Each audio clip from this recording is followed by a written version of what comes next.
When Margaret and Harold were thrown out into the winter cold by their own children, penniless and broken, they found shelter in a forgotten mountain cabin.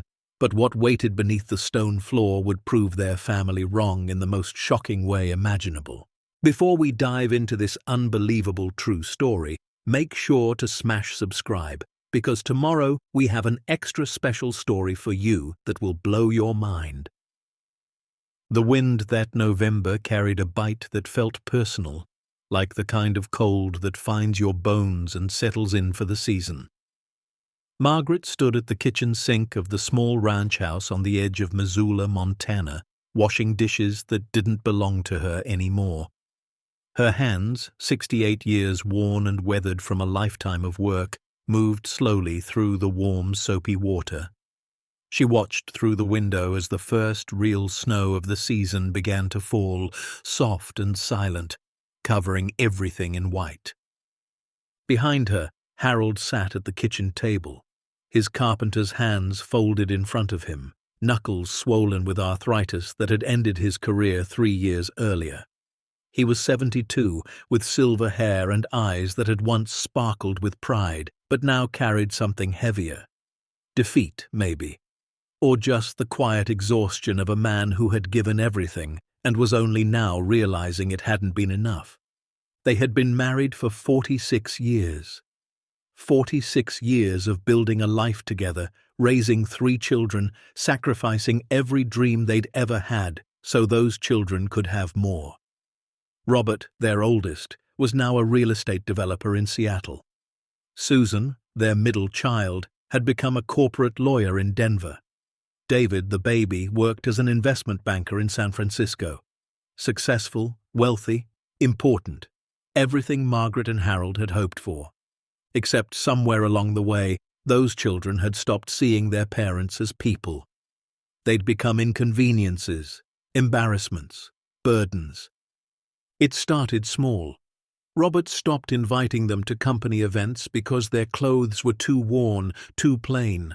Susan made excuses about why they couldn't visit, citing her busy schedule, her important cases, her need for space. David sent money instead of visits, like he could buy his way out of a relationship that required actual presence. Margaret had made excuses for them at first. "They're just busy," she'd tell Harold. "They worked so hard to get where they are. We should be proud." And Harold, ever the peacemaker, would nod and agree. But late at night, when Margaret was asleep, he'd sit at that kitchen table and wonder where he'd gone wrong. He'd given Robert his first toolbox, taught him how to measure twice and cut once. He'd stayed up late with Susan, helping her study for the bar exam. He'd driven David to every baseball game, every practice, every tournament. And now they barely called. The house they lived in wasn't even theirs. Robert had bought it 5 years ago when Harold's arthritis got so bad he couldn't work anymore. "Just so you have a place to stay," Robert had said, like it was charity. Like Harold hadn't spent 30 years building homes for other people, beautiful homes with crown molding and hand-carved banisters. Like Margaret hadn't sewn wedding dresses and prom gowns for half the women in town, her fingers bleeding from needle pricks, just to make sure the kids had what they needed. But Robert's name was on the deed, and Robert never let them forget it. The call came on a Tuesday. "Thanksgiving at my place this year," Robert said, his voice clipped and businesslike. "Susan and David will be there. We need to talk."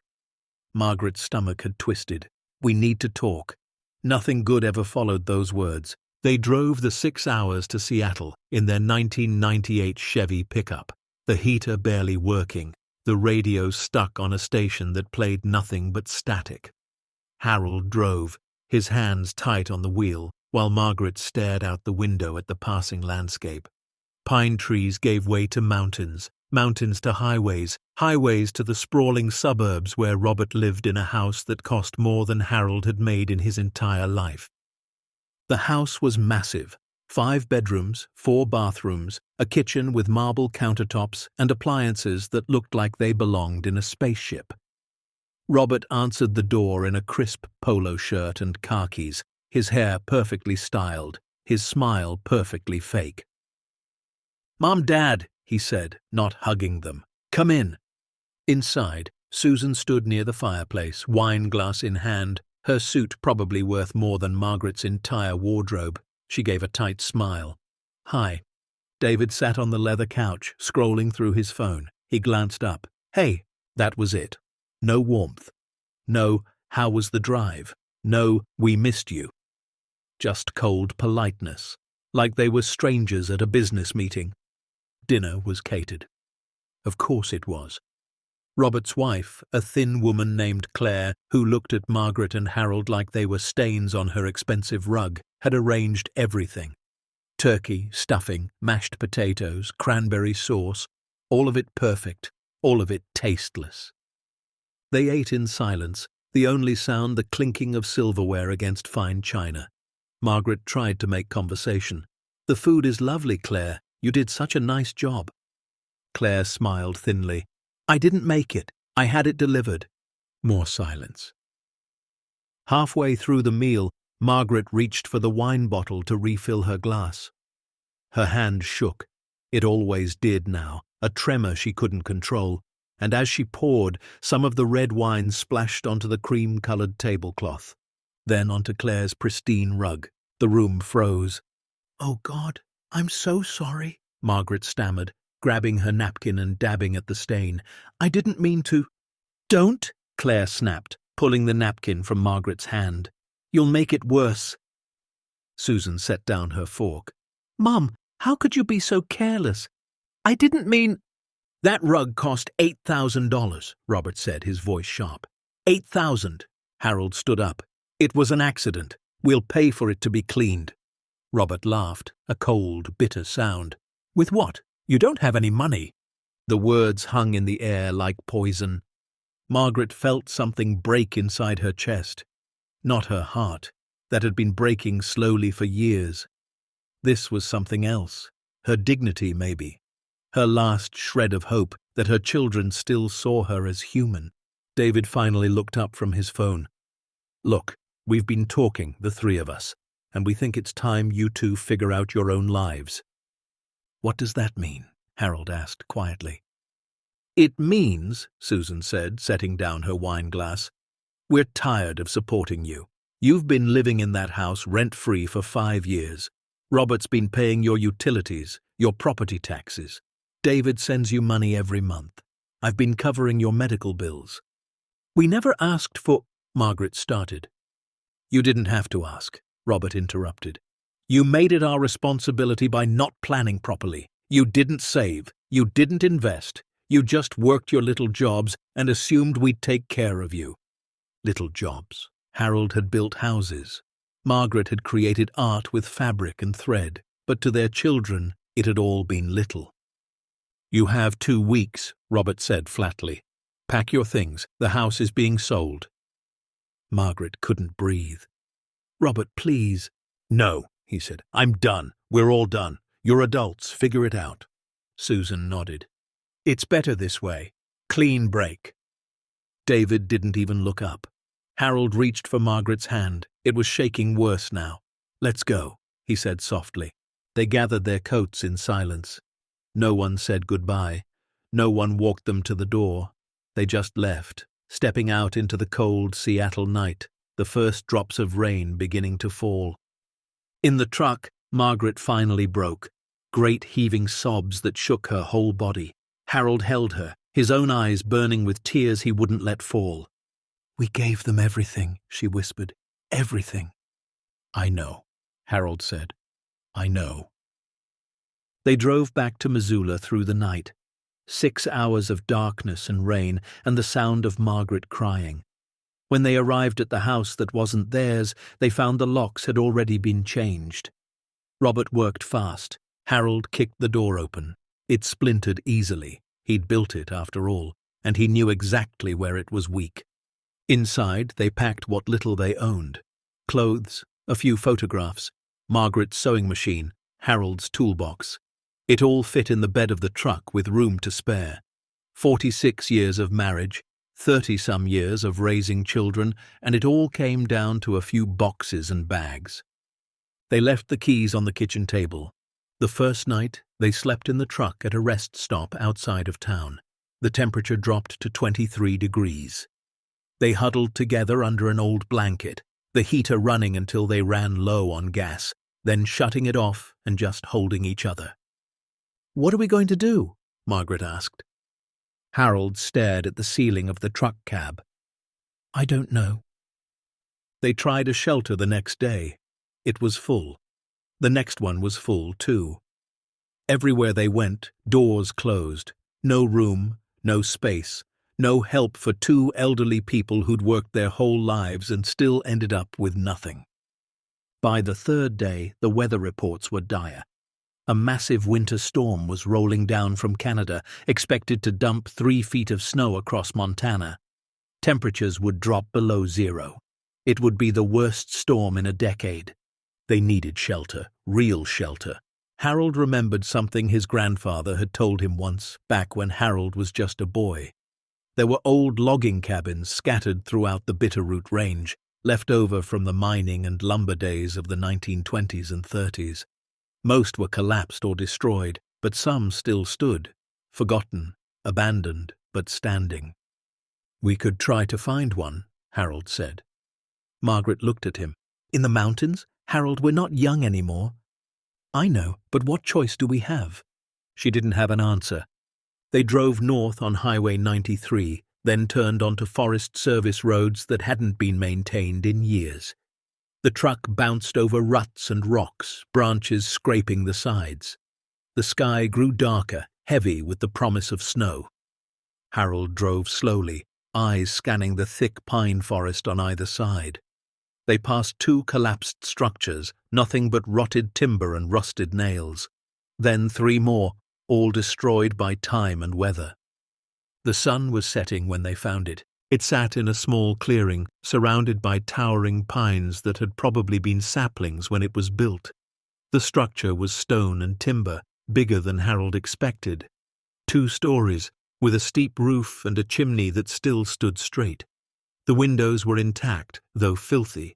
The door was weathered but solid. "Harold," Margaret whispered, "look at it." It wasn't just a cabin. It was a house.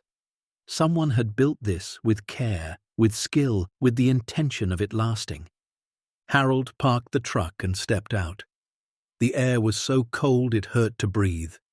He walked up to the door and tried the handle. Locked, but the wood around the lock was old. He put his shoulder into it. Once. Twice.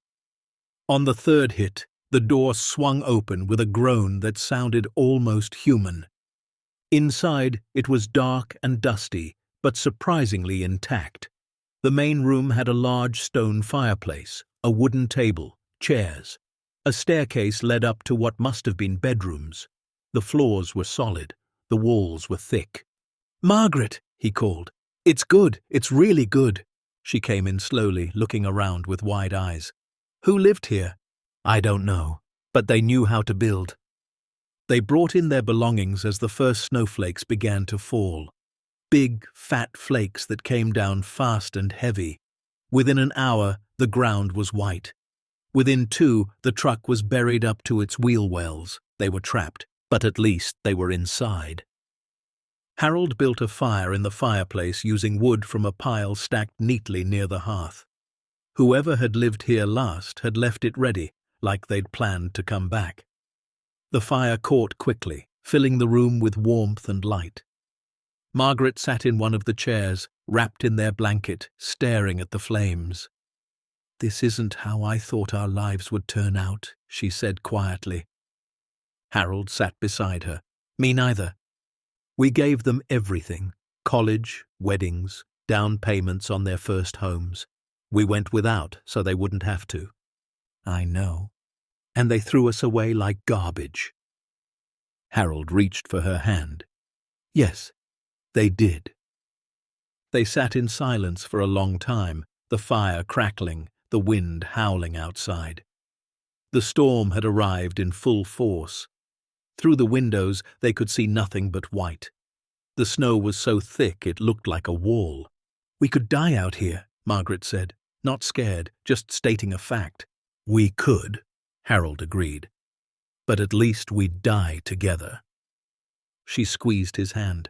46 years. Best 46 years of my life. She smiled for the first time in days. Liar, at least half of them were hard. Yeah, but you were there. That made them worth it. That night, they slept on the floor in front of the fireplace, wrapped in every piece of clothing they owned. The wind screamed against the stone walls, but the walls held.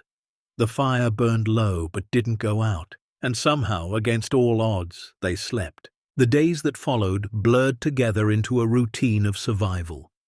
Harold would wake before dawn and add wood to the fire. Margaret would ration out what little food they had. Crackers, peanut butter, canned soup they heated in a pot over the flames. They melted snow for drinking water. They stayed close to the fire and to each other. The storm lasted 5 days. 5 days of relentless snow and wind that piled drifts up to the windows. 5 days of isolation so complete it felt like they were the last 2 people on Earth. But the cabin held, and so did they. On the 6th day, the storm broke. The sun came out, bright and blinding against the endless white. Harold opened the door and had to dig through 3 feet of snow to get outside. The world looked different, clean, untouched, like it had been reset. He looked back at Margaret, standing in the doorway, and something in her face had changed. She looked tired, yes, cold and hungry and scared, but also something else, determined. "We're going to make it," she said. "Yes," Harold said, "we are." They spent the next week making the cabin livable. Harold found tools in a shed out back, old but still good. He patched holes, reinforced doors, cleared the chimney. Margaret cleaned, scrubbed decades of dust from surfaces, washed the windows until light poured in. They found things, odd things, a drawer full of faded photographs from the 1920s or 30s. People in old-fashioned clothes standing in front of this very cabin. A shelf of books, leather-bound, pages yellowed but readable. A stack of newspapers from 1933, perfectly preserved in the dry mountain air. "Someone lived here," Margaret said, holding one of the photographs. "Someone who cared about this place." "Yeah," Harold said. "And then they left, or died, and no one ever came back." The mystery of it haunted them. Why would someone build something so solid, so beautiful, and then abandon it? But they were grateful for it. Whatever story this place held, it was keeping them alive. It was on the 10th night that Harold noticed the draft. They were sitting by the fire, Margaret reading one of the old books by lamplight, Harold whittling a small wooden bird from a scrap of pine. The fire was burning strong, but he felt cold air on his ankles. He frowned. "Do you feel that?" Margaret looked up. "Feel what?" "Cold air, coming from under the floor." She set down her book.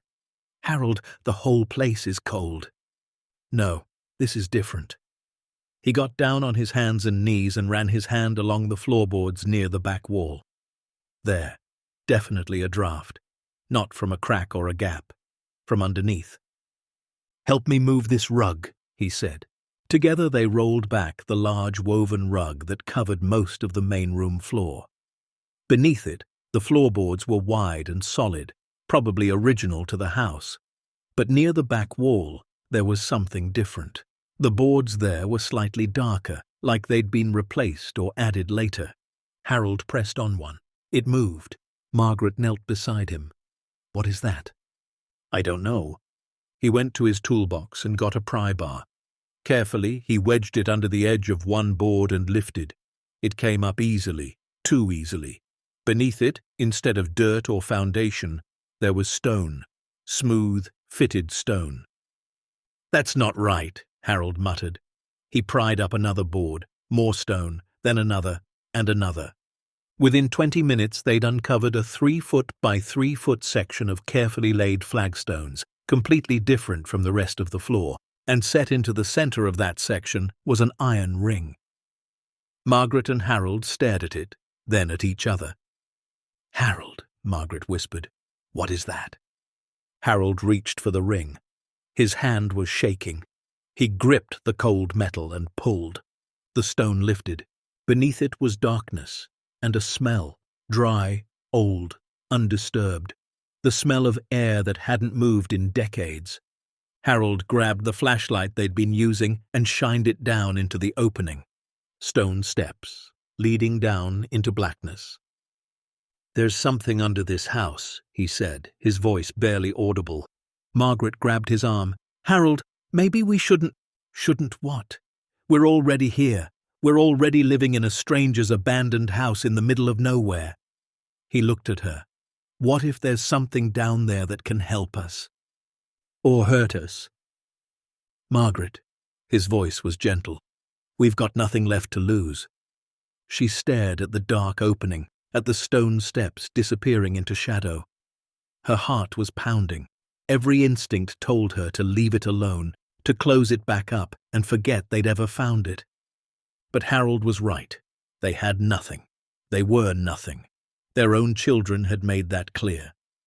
"Okay," she whispered, "but together." "Together," Harold agreed. He went first, flashlight in one hand, the other braced against the stone wall. The steps were narrow and steep, carved from solid rock. 12 of them, leading down into a chamber that opened up beneath the cabin. When his feet hit the floor of the chamber, Harold stopped. He raised the flashlight and swept it slowly across the space. And then he stopped breathing. "Margaret," he called up, his voice strange, "you need to see this." She came down carefully, one step at a time, gripping the wall. When she reached the bottom and saw what Harold was seeing, she gasped. The chamber was large, maybe 20 feet by 15 feet, with a vaulted stone ceiling. The walls were lined with shelves, and on those shelves, stacked neatly, organized with almost military precision, were wooden crates, metal boxes, something large covered in canvas. Harold walked to the nearest crate and brushed off a layer of dust. No markings, just plain wood, fitted together with expert joinery. He found the edge and carefully pried it open. Inside, stacked in neat bundles, were bills, cash, old cash from the 1920s and 30s, but remarkably well preserved in the dry underground air. Margaret made a sound, something between a laugh and a sob. Harold opened another crate, more money, different denominations, hundreds, thousands. He moved to one of the metal boxes, unlatched it. Inside, gold coins gleamed in the flashlight beam. Hundreds of them, maybe thousands, stacked in careful rows. Another box. Jewelry, necklaces, rings, bracelets, all tangled together like someone had swept them off a dresser in a hurry. The canvas-covered shape. Harold and Margaret pulled the heavy fabric off together, coughing as decades of dust filled the air. Paintings. 5 of them, large, in ornate gilded frames. Even in the dim light, even with their limited knowledge of art, they could tell these weren't cheap prints. These were real, old, valuable. Harold sank down onto the stone floor, his legs giving out. Margaret stood frozen, turning in a slow circle, trying to comprehend what she was seeing. "Harold," she finally whispered. "What is this place?" He shook his head. I don't know. She moved to one of the shelves and found a leather-bound journal, thick and heavy. She opened it carefully.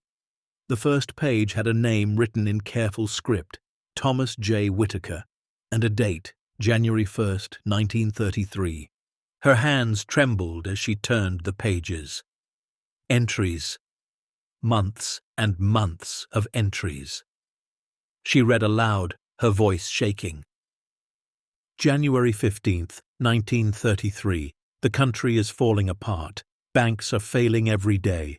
I've liquidated everything. Sold the Seattle house, the business, the cars. Converted it all to gold, cash, and portable assets. No one can be trusted with paper anymore. I'm taking it all to the cabin. If this depression gets worse, and I believe it will, at least I'll have something real. Something that can't disappear when some banker makes a bad bet. She flipped ahead. More entries about the depression, about buying art and jewelry, about converting everything to things that held value independent of the failing economy. Then an entry from March 1934. I don't feel well, haven't for weeks. The isolation is harder than I thought. But I can't go back. Not yet. Not until I know the country has stabilized. Everything I've worked for is here, safe, hidden. When the time is right, I'll return to the world. I'll rebuild. The entries stopped there, mid-sentence. Margaret flipped through the rest of the journal. Blank pages. Nothing. He died, Harold said quietly. He came up here to hide his fortune, and he died. And no one ever knew. Margaret closed the journal and looked around the chamber again, at the crates and boxes and paintings, at a lifetime of wealth, hidden away and forgotten. "How much do you think it's worth?" she whispered. Harold stood up slowly, walked to another crate, opened it. More money. He opened another. Bonds, stock certificates, another. More gold. "I don't know," he said. "Millions, tens of millions, maybe more." They stood in the stone chamber, two elderly people who'd been thrown away by their own children, surrounded by more money than they'd ever imagined existed. And neither of them knew what to do. Margaret couldn't sleep that night. She lay on the floor in front of the fireplace, wrapped in blankets, staring at the flames. Beneath her, just a few feet of wood and stone away, sat a fortune that defied comprehension. Beside her, Harold's breathing was deep and steady, but she knew he wasn't really asleep either. She could tell by the way his hand kept tightening around hers. "Are you awake?" she whispered. "Yeah. What are we going to do?" Harold was quiet for a long moment. "I don't know, but we can't tell anyone. Not yet." "Why not?" "Because," he said slowly, "the minute people find out, this stops being ours. The government will want it. Lawyers will want it. Hell, our kids will probably show up with their hands out." Margaret felt something hot and sharp move through her chest at the mention of their children. Robert, Susan, David, the three people she'd given her whole life to, who'd looked at her across that expensive dining table like she was trash. "They don't deserve to know," she said, her voice harder than she'd ever heard it. "No," Harold agreed. "They don't." They lay in silence, the fire crackling, the wind outside quiet for the first time in weeks. The storm had passed, leaving the world buried in white, and the two of them buried in a secret that felt heavier than snow. The next morning, Harold went back down into the chamber. He took a notebook and a pencil, the kind he used to use for measuring lumber, and he started making a list. Margaret stayed upstairs at first, making weak coffee from the last of their grounds, rationing out crackers for breakfast. But eventually, curiosity pulled her down those stone steps. Harold had opened nearly every crate. "There's 32 of them," he said without looking up from his notebook. 32 crates of cash, different denominations, mostly hundreds and fifties, some 20s. I can't count it all, but if each crate has even half of what the first few do, we're looking at millions just in paper money. Margaret moved to where he'd lined up the metal boxes. And these? 11 boxes of gold coins, American eagles mostly, some foreign currency too, British sovereigns, French francs, all gold. He looked up at her. "Do you know what gold is worth now?" She shook her head. "Last I heard, over $1,000 an ounce, maybe more. And there's got to be hundreds of pounds of it here." Her knees went weak. She sat down hard on one of the crates. Harold continued. "The jewelry, I don't know how to value, but some of it's got maker's marks. Cartier, Tiffany, and the paintings." He gestured to the 5 canvases leaning against the wall. "I looked at the signatures. One of them says Monet, another says Renoir." "Those are famous," Margaret whispered. "Those are in museums." "I know." She stood up and walked the perimeter of the chamber slowly, running her hand along the stone walls. Thomas Whitaker had built this, carved it out of the mountain, stone by stone, creating a vault that had kept his fortune safe for 90 years. On a shelf in the back, she found more journals, 3 of them, plus a stack of letters bound with twine. She brought them to where Harold sat, and together they read. The journals told a story. Thomas had been a businessman in Seattle, successful in timber and shipping. When the stock market crashed in 1929, he'd seen what was coming. The depression, the bank failures, the breadlines.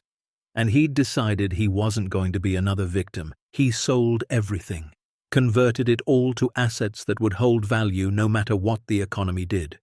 Gold, art, cash that he believed would eventually stabilize. And he'd brought it all here, to a cabin his father had built in the Bitterroot Mountains, a place so remote no one would ever think to look. His plan was to wait. Let the depression burn itself out. Then emerge with his fortune intact and rebuild. But he never got the chance. The last entry in the final journal was dated March 21st, 1934. Fever won't break, hands shaking too bad to write more. If anyone finds this, tell my sister in Portland I'm sorry. The combination to the safe in Seattle is... It ended there. His hand had trailed off the page. Margaret closed the journal, tears streaming down her face. He died alone. And no one ever came looking, Harold said. No sister, no heirs, no one. Why? Harold shrugged. Maybe she died too, or maybe she never knew about this place. Maybe Thomas kept it secret from everyone. Margaret looked around at the fortune in the chamber. All this wealth, and it didn't save him. No, Harold said quietly. It didn't. They spent the next 3 days cataloguing everything. Harold's notebook filled with lists, estimates, calculations. He found documentation, too. Purchase receipts for the paintings, certificates for the gold. Even the original deeds to properties Thomas had sold. Everything was meticulously organized, like Thomas had intended to come back and retrieve it all someday. By the time they finished, Harold's rough estimate made Margaret feel dizzy. Best guess, he said, tapping his pencil on the notebook. We're looking at somewhere between $250 and $300 million. Margaret had to sit down. That can't be right. The paintings alone, if they're real, and I think they are, could be worth $50 million, maybe more. The gold is probably another $100 million, give or take. The cash, the bonds, the jewelry, the rest of it. He shook his head. Margaret, we're sitting on a fortune that most people can't even imagine. She put her head in her hands. What do we do, Harold? What do we do? I don't know, but we need to be smart. We need to think this through. That night, they sat by the fire and talked, really talked, the way they hadn't in years, about their lives, their choices, their children, about what had gone wrong and whether they could have done anything differently. I keep thinking about Susan's face, Margaret said, when I spilled that wine, the way she looked at me, like I was disgusting. Harold poked at the fire with a stick. Robert called our work little jobs. We sacrificed everything for them. I know, and they don't care. They never cared. We were just inconvenient. Harold reached for her hand. You know what hurts the most? It's not the money they didn't want to spend on us. It's that they didn't even try to understand. I built houses, Margaret. Good houses. Houses that families lived in, raised their kids in, grew old in. And to Robert, that was nothing. Just a little job. Margaret squeezed his hand. I made wedding dresses. I sewed the dress Susan got married in. Spent 3 months on it. Every detail perfect. She wore it once and donated it. Didn't even ask if I wanted to keep it. They sat in silence, the weight of years of small hurts and big betrayals settling over them. We could show them, Margaret said quietly. We could call them up and tell them what we found. Watch them come crawling back. We could, Harold agreed. But do you want to? She thought about it, really thought about it. Imagined Robert's face when he found out, Susan's shock, David's sudden interest. They'd apologize, probably, beg forgiveness, claim they'd made a mistake, and it would all be a lie. No, she said finally. I don't want to give them the satisfaction of knowing. They threw us away when we had nothing. I don't want them back now that we have something. Harold nodded slowly. So what do we want? That was the question. Margaret stared into the fire, watching the flames dance and shift. What did she want? I want to survive, she said.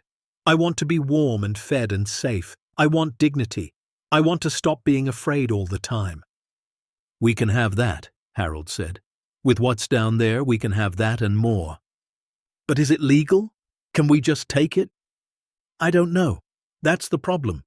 We need to figure out the law, but we can't ask without revealing what we've found. They decided to wait. Winter was settling in hard, and they were trapped anyway. The roads would be impassable for months. They had time to think, to plan, to figure out the right move. In the meantime, they survived. Harold chopped wood from fallen trees in the forest, dragging logs back to the cabin and splitting them with an old axe he'd found in the shed. His arthritis screamed in protest, but he pushed through. They needed to stay warm.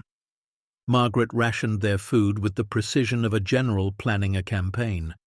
A can of soup stretched across 2 days, crackers broken into quarters, coffee grounds reused until the water barely changed color. She'd learned to be frugal during hard times before, but this was different. This was survival. They melted snow for water, heating it over the fire and storing it in old jars they found in the kitchen. They washed clothes in a metal basin, hanging them to dry near the fireplace. They read Thomas's old books by lamplight and talked about everything and nothing. And slowly something shifted between them. Without the noise of the world, without their children's judgment, without the constant struggle to just get by, they rediscovered each other.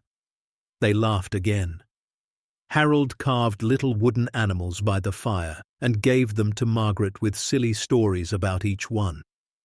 Margaret found fabric in an old trunk and sewed a patch on Harold's favorite jacket, the one with the torn elbow he'd been meaning to fix for years. They were poor. They were isolated. They were living in a stranger's abandoned cabin in the middle of nowhere. But they were together, and for the first time in a long time, that felt like enough. 3 weeks into their isolation, they had a visitor. Margaret heard it first, the distant sound of an engine growing closer. She grabbed Harold's arm. "Someone's coming." They rushed to the window. Through the snow-covered pines, they could see a green ranger truck making its way up the barely visible road. Harold's first instinct was to panic. Had someone reported them? Were they about to be evicted, arrested, thrown back out into the cold? But when the truck stopped and a man in a park ranger uniform stepped out, his expression wasn't angry, it was concerned. Harold opened the door before the ranger could knock. The man was young, maybe mid-30s, with kind eyes and a gentle smile. "Hi there," he said. "I'm Ben Morris, park ranger for this district. I was doing winter patrols and saw smoke from your chimney. Wanted to make sure everything's okay." Harold exchanged a glance with Margaret, then stepped aside. "Come in, please."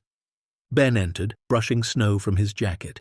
His eyes took in the cabin, the fire, the 2 elderly people standing nervously before him. His expression softened. "Look," he said gently, "I know this cabin is technically on federal land, and technically you're not supposed to be here, but—" He paused, seeming to choose his words carefully. "I'm not here to kick you out. I just want to make sure you're safe." Margaret felt something in her chest unclench. "We're managing," she said quietly. Ben nodded. "The storms have been brutal this year. Worst I've seen in a decade. You've got heat, food, water." "Enough," Harold said. "We're being careful." Ben looked at them for a long moment, and something in his face said he understood more than they were saying. "Can I ask how you ended up here?" Harold hesitated, then decided on partial truth. "We didn't have anywhere else to go. Family situation fell apart. This was the only shelter we could find before the big storm hit." Ben's jaw tightened. "Your family left you out here?" "They left us, period," Margaret said, her voice flat. "This is better than the alternative." Ben was quiet. Then he said, My grandfather went through something similar. Worked his whole life, raised 6 kids, and when he got old and couldn't work anymore, they put him in the cheapest nursing home they could find and never visited. He died alone. The pain in his voice was raw, real. "I'm sorry," Margaret said softly. Ben shook his head. "Don't be. Just, look, I'm not going to report you, and if anyone asks, I'll say the cabin's still abandoned.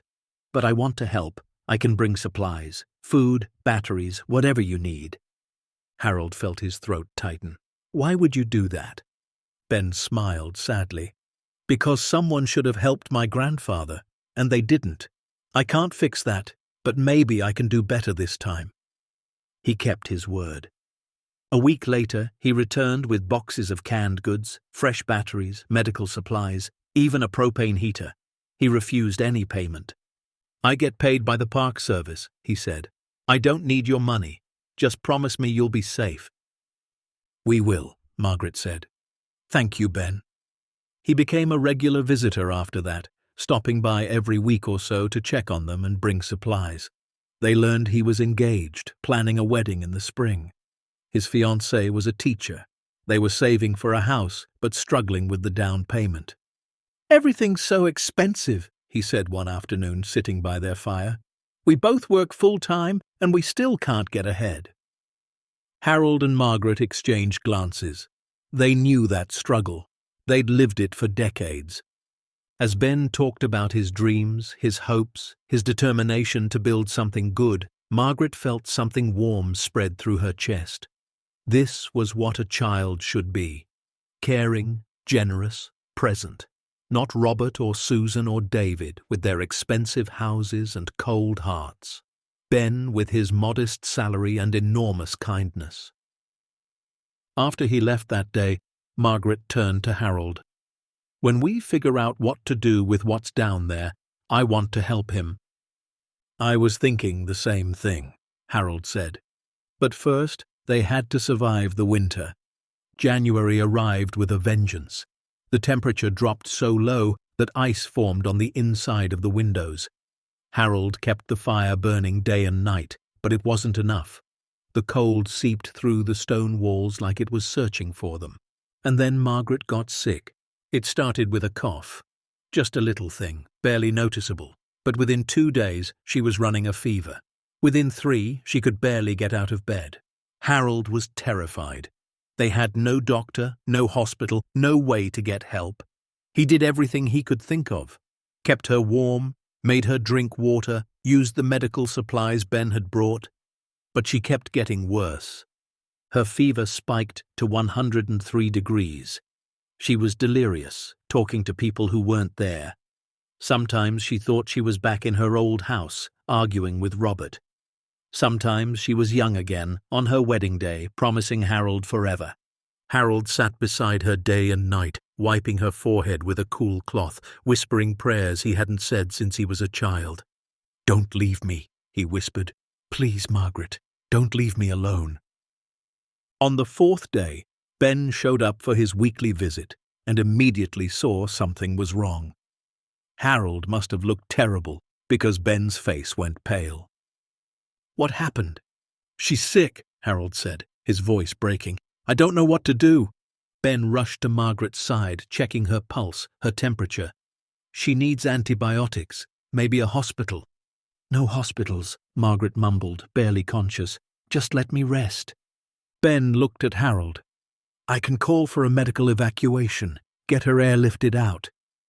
"She won't go," Harold said, "and I won't force her."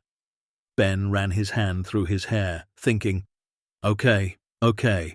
I've got some stronger meds in my truck. My girlfriend gets bronchitis every winter, so we keep a stockpile. Let me get them." He came back with prescription antibiotics, fever reducers, cough syrup.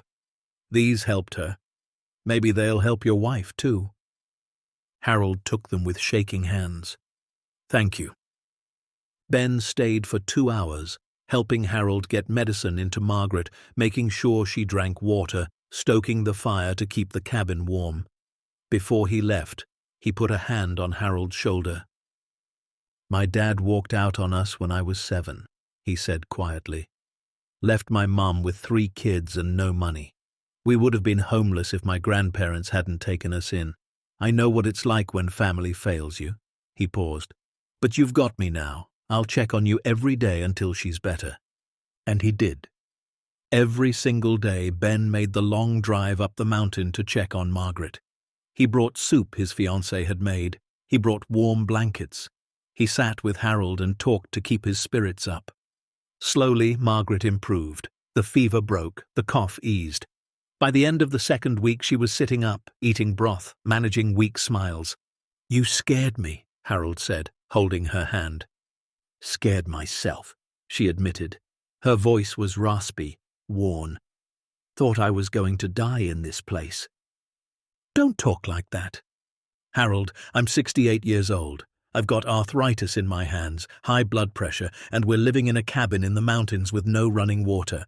Eventually, one of us is going to die in this place." He flinched. "Not yet. Not for a long time." She squeezed his hand. "No, not yet." When Ben came the next day and saw Margaret sitting up eating crackers, he actually laughed with relief. "You're tougher than you look." "Had to be," Margaret said. "Life doesn't give you much choice." As February arrived and Margaret fully recovered, they began planning again. They couldn't stay in the cabin forever. Spring would come, the roads would clear, and they'd need to make decisions about the fortune beneath their feet. Harold spent hours reading Thomas's journals, looking for any clues about legal ownership. He found a will tucked into one of the journals. Thomas had left everything to his sister, Catherine Whitaker, but there was a note attached in Thomas's handwriting. "If Catherine has passed or cannot be located, let everything go to whoever finds this place and has the courage to protect it." "That's us," Margaret said. "We found it. We're protecting it." "But is that legally binding?" Harold wondered. "A note in a journal?" "I don't know, but it's something." They decided that when spring came, they'd hire a lawyer, someone smart, someone trustworthy, someone who could help them navigate the legal maze. But they'd do it carefully, quietly, without drawing attention until they understood their rights. In the meantime, they lived. March arrived, and with it came the first hints of thaw. Icicles dripped from the eaves, patches of brown earth appeared through the snow. The days grew longer, warmer. And then came the letter. Ben brought it on a Tuesday afternoon. "This was at the ranger station," he said, handing Harold a white envelope. "Forwarded from Missoula. Figured you'd want it." Harold stared at the return address. Robert's house in Seattle. His hands started shaking. Margaret saw his face. "What is it?" "Robert." She snatched the envelope and tore it open. Inside was a single sheet of expensive stationery and a check. She read aloud, her voice getting harder with each word. "Dear Mom and Dad, I hope this letter finds you well. We've been thinking about you and wondering how you're managing in your unfortunate situation. Claire and I discussed it, and we think it would be best if you considered assisted living. There are some very affordable facilities in Montana that cater to low-income seniors. We've enclosed a small contribution to help with initial costs. We wish you the best. Robert." The check was for $1,000. Margaret stared at it for a long moment. Then, without a word, she walked to the fireplace and threw it in. The paper curled and blackened, the numbers dissolving into ash. "Unfortunate situation," she said, her voice shaking with rage. "Low-income seniors, a small contribution." Harold put his hand on her shoulder, but she shrugged it off. "He tracked us down. Somehow he found out where we are. And this," she gestured to the burning check, "this is what he sends, like we're a charity case, like we're beggars." "We're not," Harold said firmly. "No," Margaret agreed, turning to face him. Her eyes were bright with tears, but also with something else, something fierce. "We're not. We're sitting on $290 million, and he has no idea." Harold pulled her into his arms. She was shaking, crying, but there was steel in her spine now. "We're going to get through this," he whispered. We're going to figure this out, and we're going to do it on our terms." She pulled back and looked at him. "I want to write him back." "Okay." That night, by lamplight, Margaret composed a letter, short, formal, cold. "Robert, thank you for your concern. We are managing fine and do not require assistance or further contact. We wish you well. Margaret and Harold." She didn't mention the money he'd sent. Didn't mention where they were living or what they'd found. Didn't give him anything. Ben mailed it for them the next day. "Family trouble?" he asked gently. "The worst kind," Margaret said. "The kind where they pretend to care but don't." Ben nodded. "I get it. My uncle was like that. Would show up once a year with cheap presents and act like he was father of the year. Meanwhile, he never paid a dime of child support." "How did your mom handle it?" Ben smiled. "She cut him out completely. Told him he was either all in or all out, no halfway. He chose out." He paused. "She was happier after that. We all were." Margaret thought about that. All in or all out. Her children had chosen out, had thrown her and Harold away like garbage. Maybe it was time she chose out too. As March turned to April, the snow began to melt in earnest. The roads became slushy, then muddy, then finally passable. The world was waking up, green pushing through brown, birds returning, life beginning again. Harold and Margaret made their preparations. They catalogued every single item in the chamber one more time. Harold took photographs using an old camera Ben had lent him, careful shots of every crate, every box, every painting. He wrote detailed notes describing the condition, the markings, everything he could observe. Margaret found a metal box she'd overlooked before, tucked behind one of the shelves. Inside were documents, the deed to the cabin, Thomas's birth certificate, his business records, and a letter addressed to whom it may concern. She read it aloud to Harold. "If you are reading this, then I have passed and you have discovered my cash. I have no living heirs. My sister Catherine died in 1932. I have arranged for no one else to inherit. Therefore, under the laws of abandoned property and treasure trove, I declare that whoever finds this place and its contents is the rightful owner. I only ask that you use it wisely. Wealth can corrupt or it can create. Choose creation." Signed, Thomas J. Whitaker, March 15, 1934.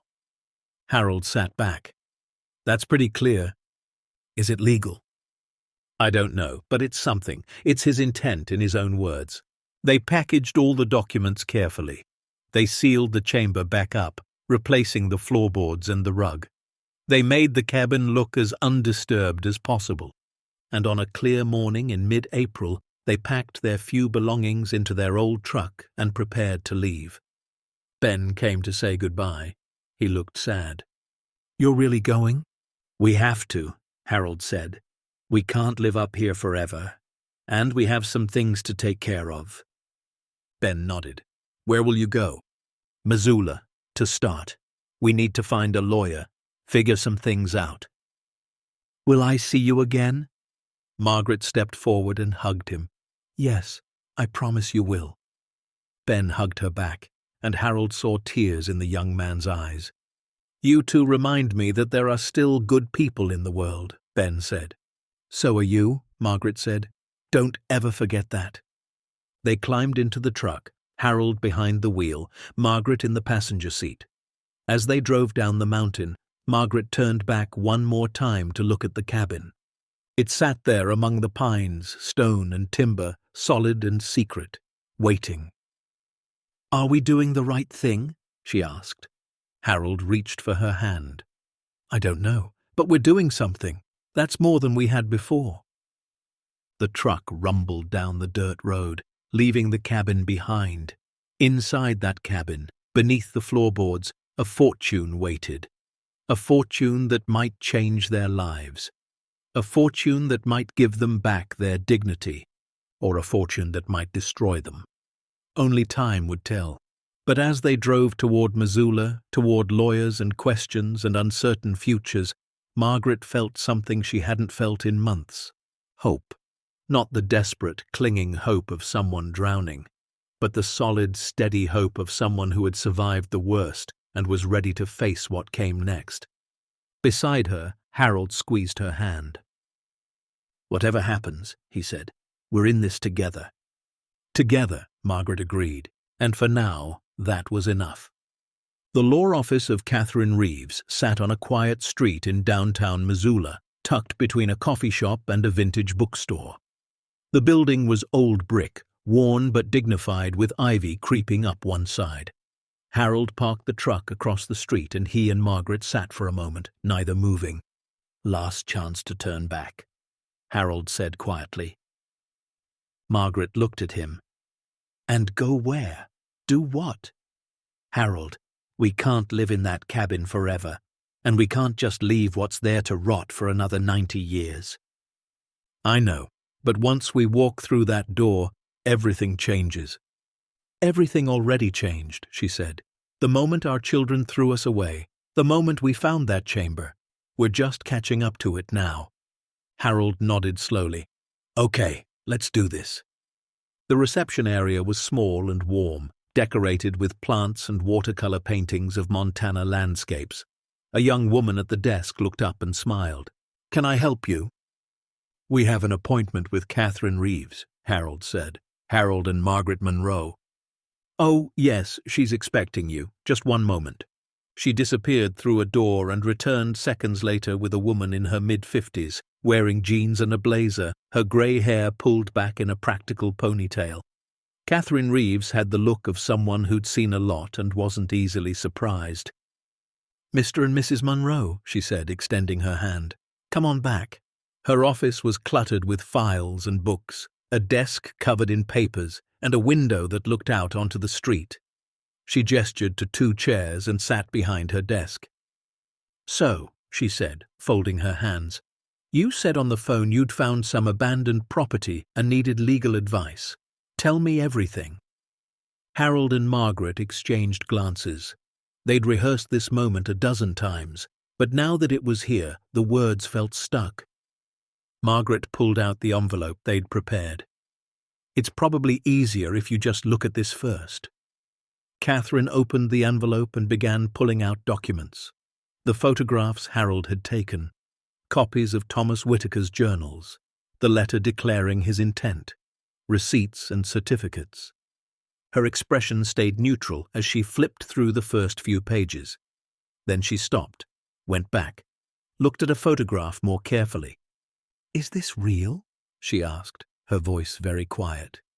"Yes," Harold said. Catherine set down the papers and looked at them directly. "You're telling me you found a cache of art, gold, cash, and valuables hidden in an abandoned cabin, and you're estimating its worth at what? Tens of millions?" "Closer to 300 million, Margaret said, "give or take." Catherine sat back in her chair. For a long moment she said nothing. Then she let out a slow breath. Okay. I'm going to need you to start from the beginning, and I mean the very beginning. How did you find this cabin?" They told her everything, their children disowning them, the desperate search for shelter, the winter storm, finding the cabin, discovering the hatch, the chamber beneath, Thomas Whitaker's journals, all of it. Catherine listened without interrupting, taking notes on a yellow legal pad. When they finished, she tapped her pen against the desk, thinking. "Here's what I know," she said finally. "Treasure trove law is complicated. It varies by state and by circumstance. In Montana, abandoned property that's been unclaimed for a certain period can legally transfer to the finder under specific conditions. But we're talking about federal land, which adds another layer." "So we don't have a claim?" Harold asked, his heart sinking. "I didn't say that. I said it's complicated." Catherine leaned forward. "The fact that Thomas Whitaker left a written declaration of intent helps enormously. The fact that he had no heirs helps too. And the fact that this property has been abandoned and undiscovered for 90 years creates a strong case for adverse possession or treasure trove rights." "But," Margaret prompted, But the federal government is going to want a piece. So is the state. And we'll need to prove chain of title, verify that Thomas really had no heirs, and make sure everything is documented properly. This isn't going to be quick or easy. How long? Harold asked. Catherine shrugged. Could be months, could be a year, maybe more. We'll need historians, genealogists, appraisers, tax attorneys. This is going to be a massive undertaking. Margaret felt the weight of it settle on her shoulders. And expensive. Catherine smiled. Normally, yes, but I'll tell you what. You pay my standard retainer $5,000. If we win, and you get even a fraction of what you think is there, you pay me 5% of whatever you receive. If we lose, you owe me nothing beyond the retainer. Deal? Why would you do that? Margaret asked. Catherine's expression softened. Because 30 years ago my grandmother was abandoned by her children, left in a nursing home where the staff barely checked on her. She died alone, calling for family that never came. She paused. When you called and told me bits of your story, it reminded me of her. I couldn't help her, but maybe I can help you. Harold's throat tightened. We accept, thank you.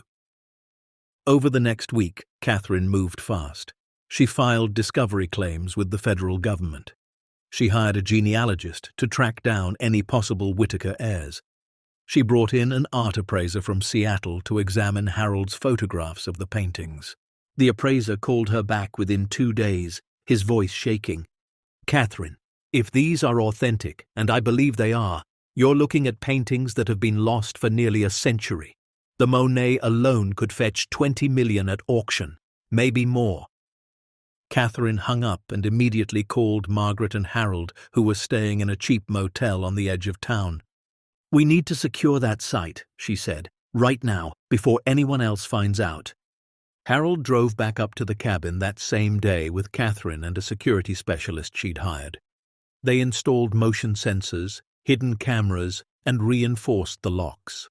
They documented everything again, this time with professional equipment. Standing in the chamber, Catherine shook her head in disbelief.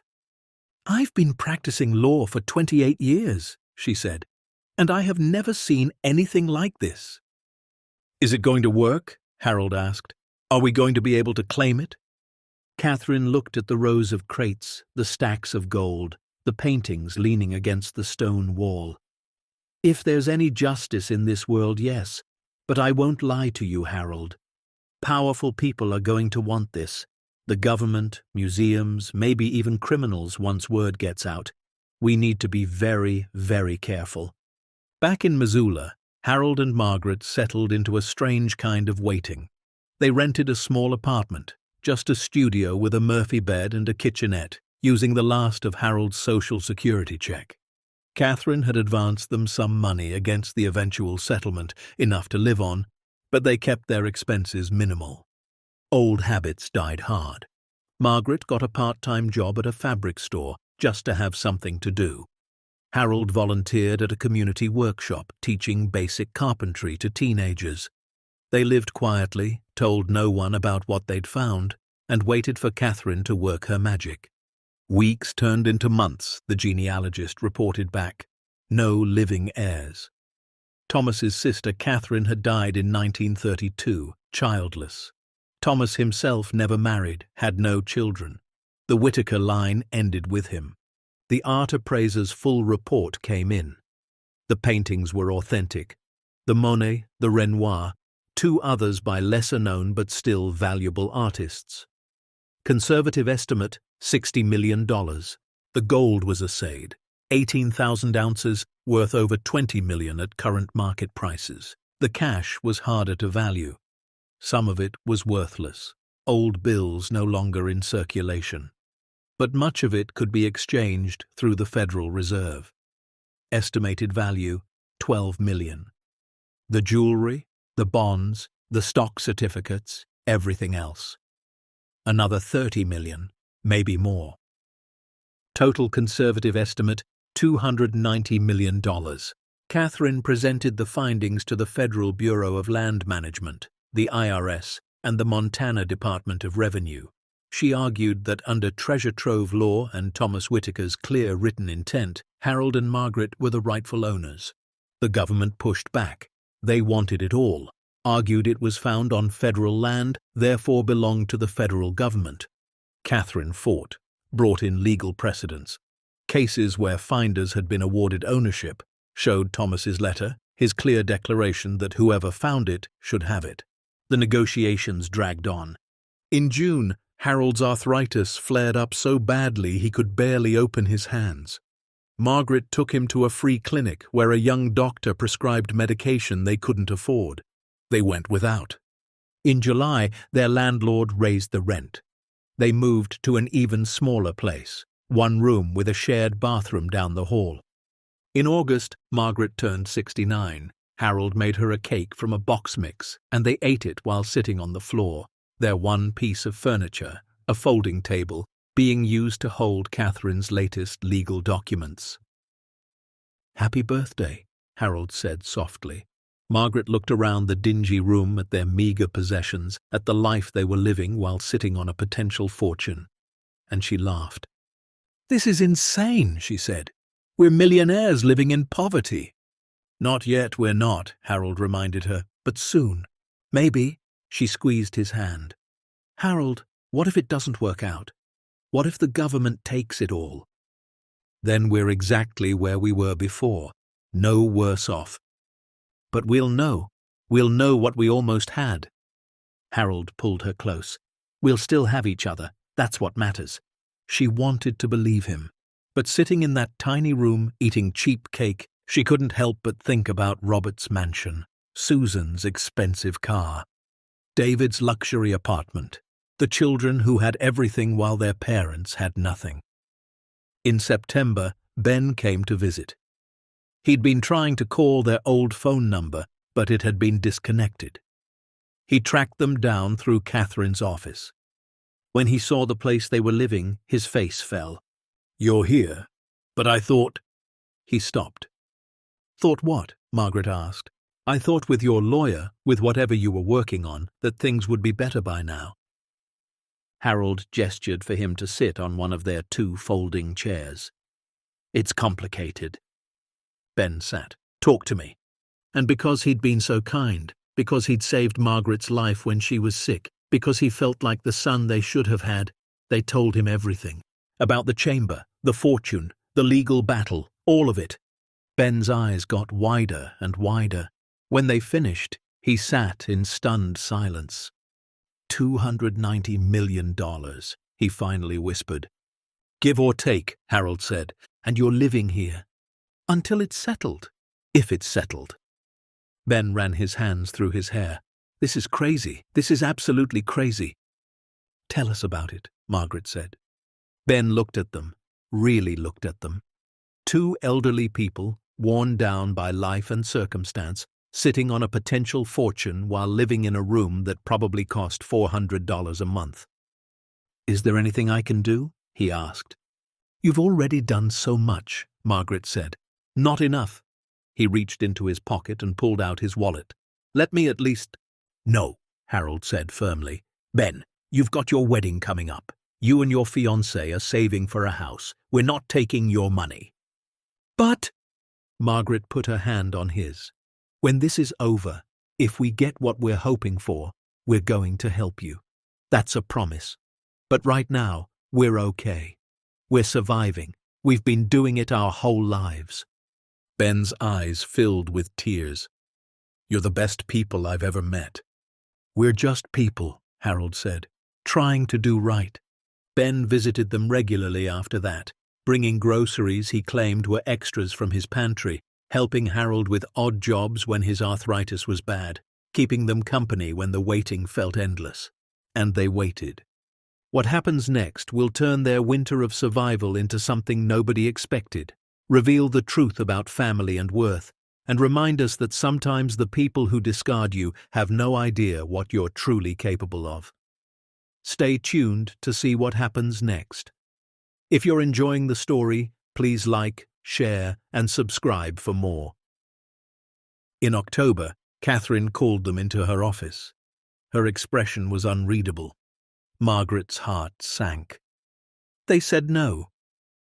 No, Catherine said, a slow smile spreading across her face. They said yes. Harold's knees went weak. He sat down heavily. What? Catherine pushed a thick document across her desk. The federal government has agreed to recognize your claim.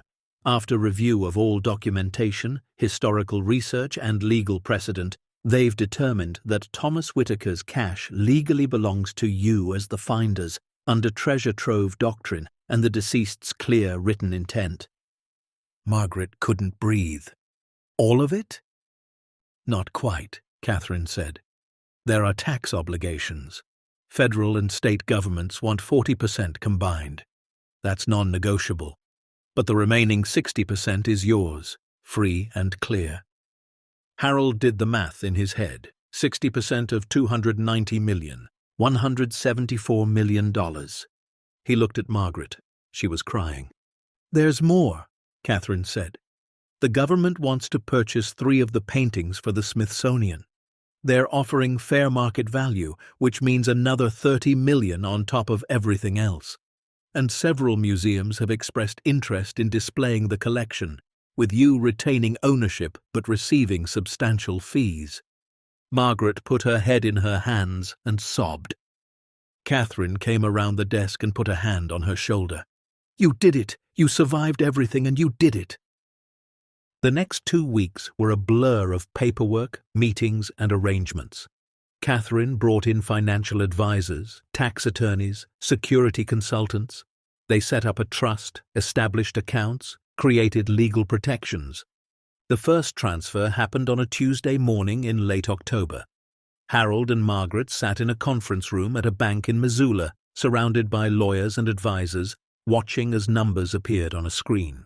$10 million. The first installment, with the rest to follow over the coming months as assets were liquidated and taxes processed. The bank manager, a pleasant woman named Diane, smiled at them. Congratulations, you're officially multimillionaires. Margaret stared at the screen. $10 million. More money than she'd earned in her entire life. More money than she'd ever imagined having. Harold reached for her hand. It was shaking. We did it, he whispered. She turned to him, tears streaming down her face. We did it. They cried together, right there in the conference room, while the lawyers politely looked away and Diane quietly offered tissues. Their first purchase was modest. A house on the outskirts of Missoula overlooking Flathead Lake. 3 bedrooms, 2 bathrooms, nothing extravagant. But it had good bones, a view of the water, and most importantly, it was theirs. Margaret stood in the empty living room on moving day, sunlight streaming through the windows, and felt something she hadn't felt in years. Peace. What do you think? Harold asked, coming up behind her. I think I want a sewing room, she said, with good light, and maybe a big table where I can spread out fabric. Done. What else? A garden, something small, just herbs and tomatoes maybe. Harold smiled. I'll build you raised beds, save your knees. She turned to face him. And you? What do you want? A workshop, he said immediately, with real tools, a proper table saw, a lathe, everything. I want to build things again. Then we'll make it happen. They furnished the house slowly, carefully, nothing ostentatious. Comfortable furniture, soft rugs, a kitchen table big enough for family dinners they'd probably never host. Margaret got her sewing room. Harold got his workshop. And every night they sat on their back porch, watching the sun set over the lake, holding hands, barely believing this was real. But the most important thing they did was establish the foundation, the Second Chances Foundation for Abandoned Elderly. They funded it with $50 million initially, with plans to add more. The mission was simple: provide housing, medical care, legal assistance, and dignity to senior citizens who'd been discarded by their families. They hired staff, rented buildings, set up programs. Within 3 months, they were helping 72 people. Elderly men and women who'd been left in underfunded nursing homes or abandoned in subsidized housing or simply forgotten. Margaret visited every week, learning names and stories. Harold taught woodworking classes, his gnarled hands showing others how to create beauty from simple materials. It gave them purpose. It gave them joy. And then the media found out. It started with a local news story. Elderly couple discovers fortune after being abandoned by children. The reporter was sensitive, kind, focusing on the foundation they'd created rather than the money itself, but it went viral. Within days, national outlets picked it up. CNN, Fox News, the New York Times. Everyone wanted the story of the couple who'd been thrown away and found a fortune. Harold and Margaret declined most interviews. They didn't want fame. But they did agree to talk to one reporter, a woman from the Associated Press who promised to focus on the foundation. The article ran in newspapers across the country. And that's when their children saw it. Robert called first. Margaret saw his name on her new phone and her stomach clenched. "Don't answer it," Harold said. "I have to. Just once." She picked up. "Hello?" "Mom!" Robert's voice was shocked. "Mom, I saw the article. I can't believe. Is it true? Did you really find—" "Yes," Margaret said, her voice flat. "It's true." "That's incredible. That's amazing. I'm so happy for you." The enthusiasm in his voice made her sick. "Why are you calling, Robert?" "I wanted to reconnect. I know things ended badly last year, but I've been thinking about it, and I realize I was too harsh. I was stressed with work, and I took it out on you and Dad. But family is family, right? We should get together, talk things through." Margaret closed her eyes. "You had your chance to care when we had nothing. When we needed you most, you threw us out into the cold, literally." "Mom, we needed you then, Robert, not now. Now we're fine, better than fine." "So you're just going to cut us out after everything we did for you?" Margaret's voice went cold. "Everything you did for us? Robert, your father built the house you sold out from under us. I sewed your wife's wedding dress. We gave you everything we had, and you repaid us by changing the locks and blocking our numbers. That was a mistake, I see that now. No, the mistake was ours. We thought raising successful children meant we'd done something right, but we just raised selfish ones." "Mom, please." She hung up. Her hands were shaking. Harold pulled her close. "You did good," he murmured. "It doesn't feel good." "I know, but it was right." Susan came next, but she didn't call. She sent a lawyer. A certified letter arrived claiming that as Harold and Margaret's heirs, Susan and her siblings were entitled to a portion of any assets acquired during their parents' lifetime. Catherine laughed when she read it. "Tell Susan's lawyer to pound sand," she said. "You found this after you were legally disowned and financially abandoned. They have zero claim." The lawyer tried to push. Catherine shut him down with a single letter outlining exactly how badly this would go for Susan if she pursued it. The claim was dropped within a week. David was the last. He showed up at their door on a Saturday morning, looking contrite and desperate. Harold answered, "David." "Dad, can I come in?" "No." David flinched. "Please, I just want to talk." "About what?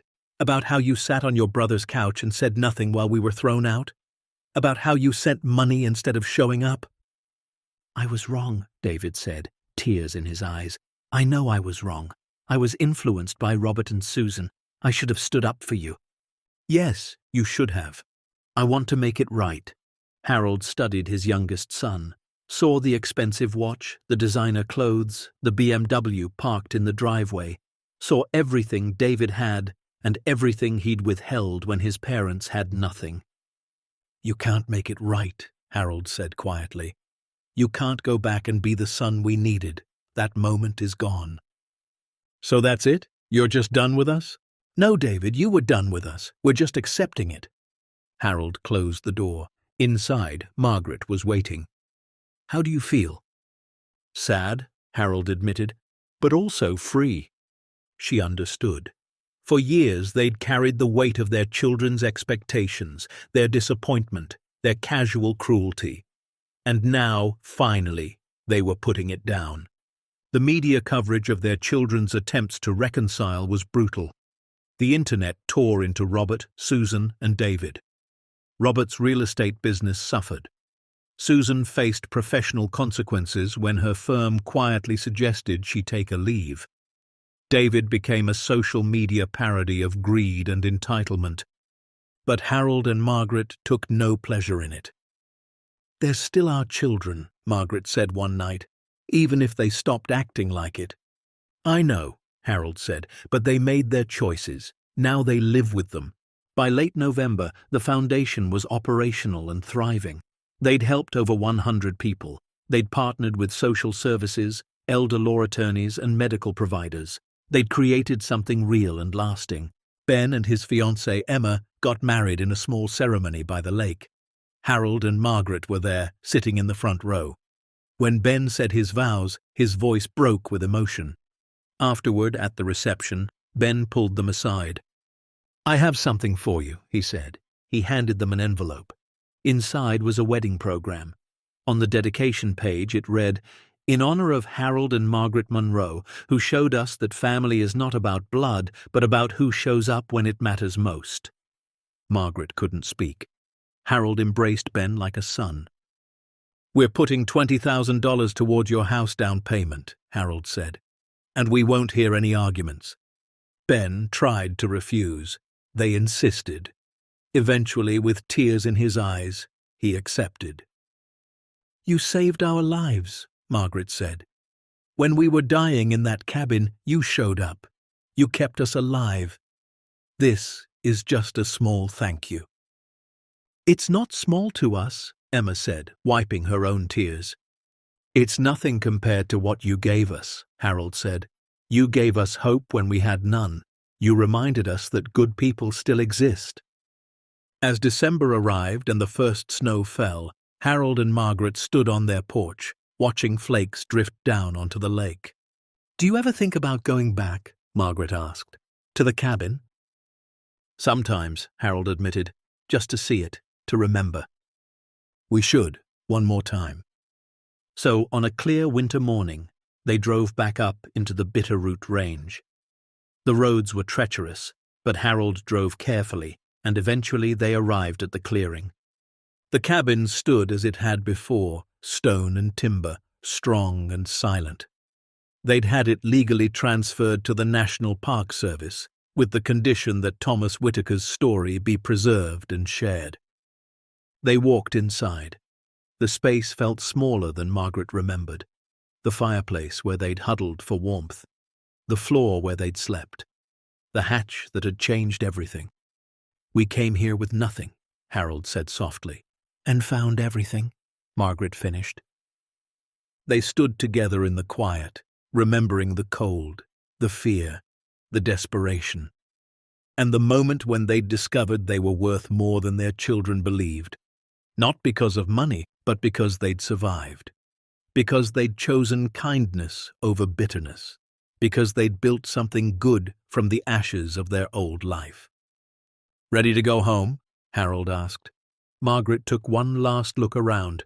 "Yes, let's go home." They locked the cabin door behind them and drove back down the mountain, back to their house by the lake, back to the life they'd built from courage and faith and a fortune hidden beneath stone. And as they drove, Margaret realized something. She wasn't angry anymore.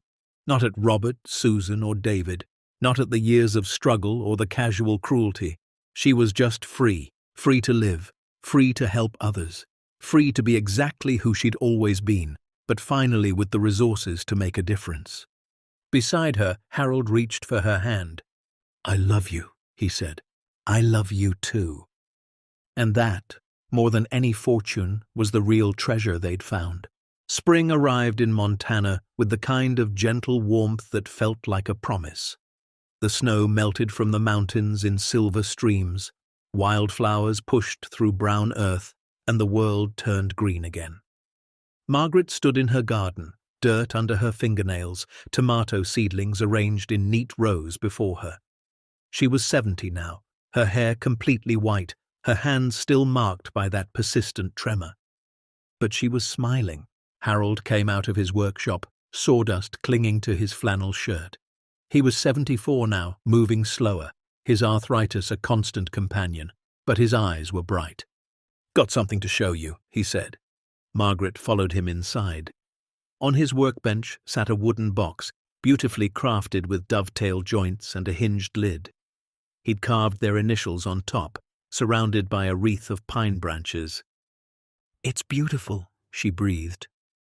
"For your sewing supplies," he said. "Figured you deserved something nicer than that plastic bin." She kissed his cheek. "You're still trying to impress me after all these years." "Always," he said. They'd been living in their house by the lake for 8 months now. 8 months of peace, of routine, of building a life they'd never imagined possible. The money had continued to come in installments as assets were liquidated and sold. The final tally was even higher than expected. $312 million before taxes. After the government took its share and they'd funded the foundation, they were left with approximately $160 million. It was an absurd amount of money, more than they could spend in 10 lifetimes.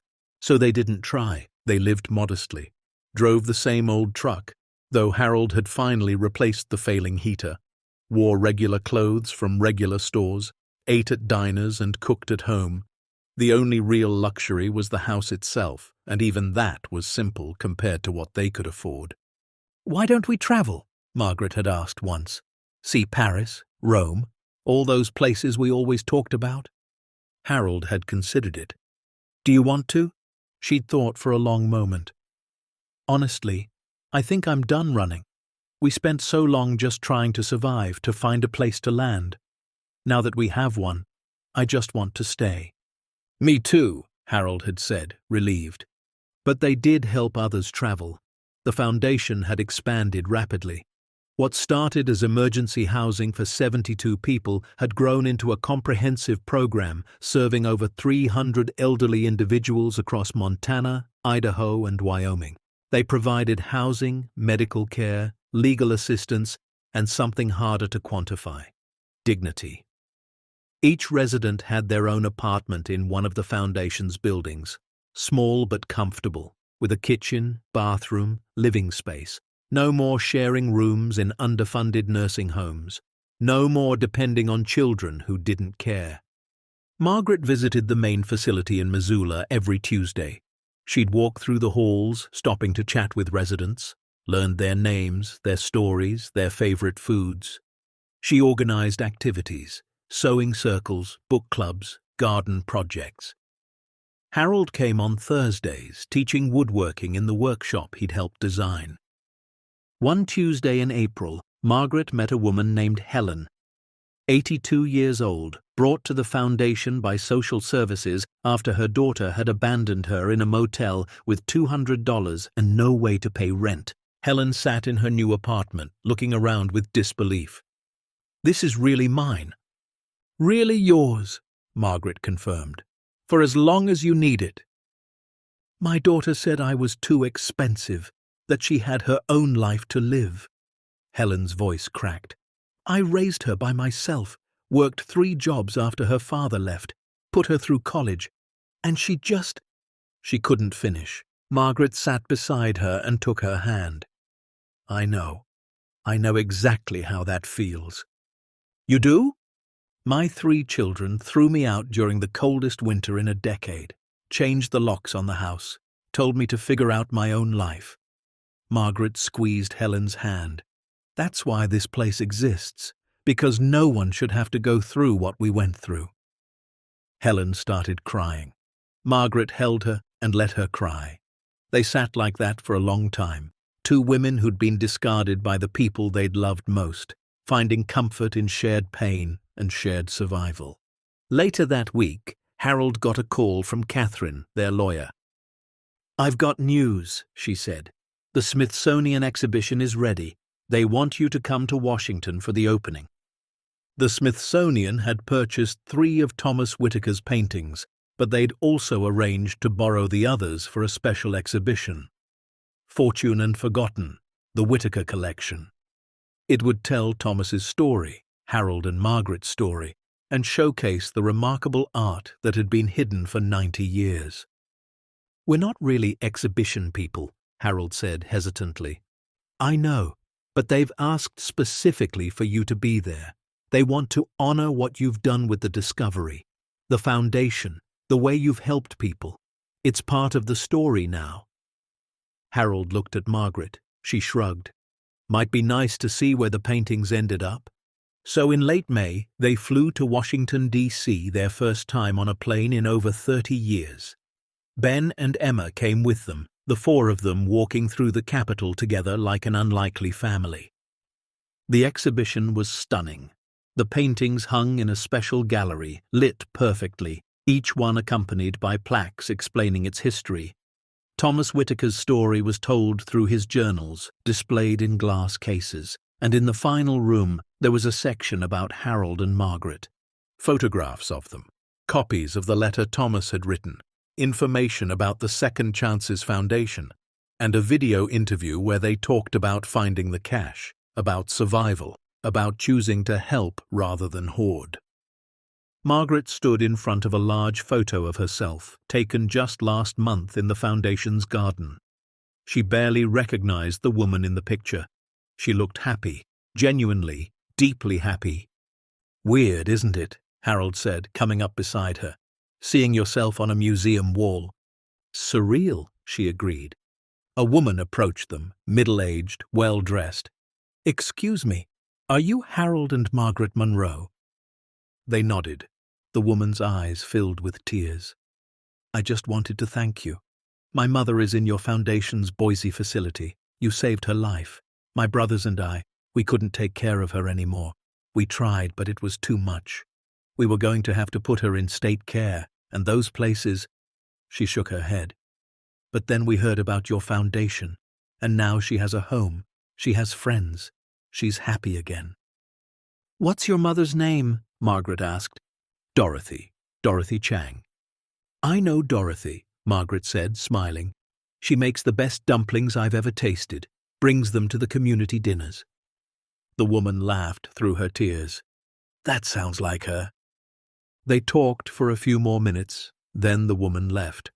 But 3 more people approached after her, then 5 more, then a dozen, all of them with stories about family members helped by the foundation, or about their own struggles with elderly parents, or just wanting to say thank you.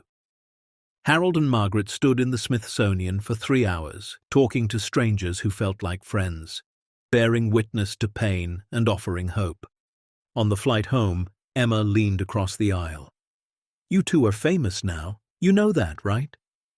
"God, I hope not," Margaret said. Ben laughed. "Too late. You're heroes." "We're not heroes," Harold said firmly. "We're just people who got lucky and decided to share it." "That's what makes you heroes," Emma said softly. Back in Montana, life continued its gentle rhythm. Summer brought tourists to Flathead Lake, and sometimes they'd recognize Harold and Margaret from the news coverage. Most people were respectful, just offering a kind word or a thank you. Occasionally someone would ask for a photo. They always agreed, though it made them uncomfortable. "Never thought I'd be taking pictures with strangers," Harold muttered after a family of 4 had posed with them outside the grocery store. "Better than being invisible," Margaret pointed out. "Is it, though?" she considered. "Yes, I spent my whole life being invisible, people looking through me like I didn't matter. This is different. Annoying sometimes, but different." In July, they got an email from Robert. Not a phone call, not a letter. An email, formal and distant. Harold read it aloud. "Dear Mum and Dad, I hope this message finds you well. I've been following news of your foundation and the Smithsonian exhibition. I want you to know I'm proud of what you've accomplished. I realize now that I made serious mistakes in how I treated you. I was wrong to put you out, wrong to cut you off, wrong to value money over family. I don't expect forgiveness. I just wanted you to know that I understand what I did, and I'm sorry. I've been in therapy working through my issues with control and status. It's helping. Susan and David are also dealing with their own regrets in their own ways. We've talked about reaching out together but decided that might feel like an ambush, so I'm writing alone. If you ever want to talk, my number hasn't changed. If you don't, I understand. I hope you're happy. You deserve to be. Robert.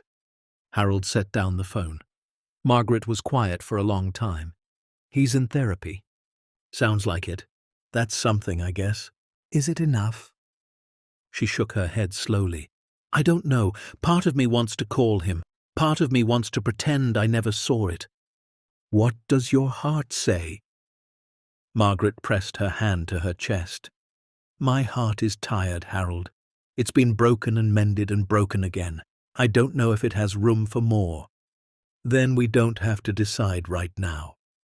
They didn't respond to the email. Not that day, not that week. It sat in Harold's inbox, unanswered, while they went about their lives. But Margaret thought about it. Late at night, she'd lie awake wondering if she was being too harsh. If forgiveness was something she owed not just to Robert, but to herself.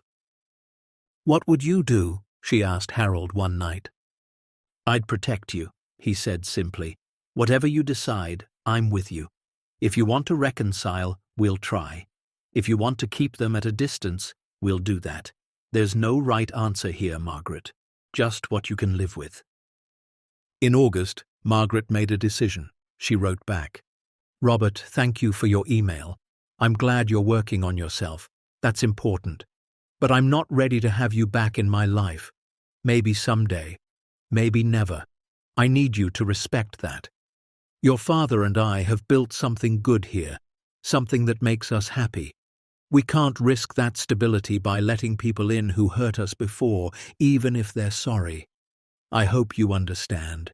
I hope you continue to grow and heal, but you have to do it without us. Margaret. She sent it before she could second-guess herself. Robert's response came 2 hours later. Just 2 words. I understand. And that was that. Susan never reached out. Harold heard through a mutual acquaintance that she'd left her law firm and moved to Oregon. Was working at a legal aid clinic, helping low-income families. Maybe she was trying to atone in her own way. Maybe she just needed a change. They'd never know. David sent a card at Christmas. No return address, just a simple message. Thinking of you both. I'm sorry for everything. D. Margaret put it on the fridge. Didn't respond, but didn't throw it away either. You're softer on him, Harold observed. He was the youngest. He followed his siblings. Doesn't make it right, but I understand it better. Will you ever talk to him again?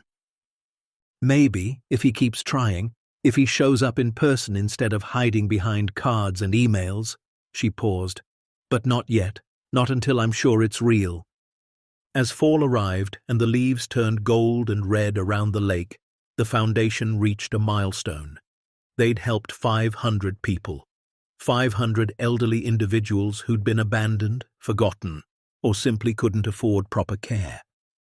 Margaret and Harold attended a celebration at the main facility. Residents had decorated the community room with handmade banners.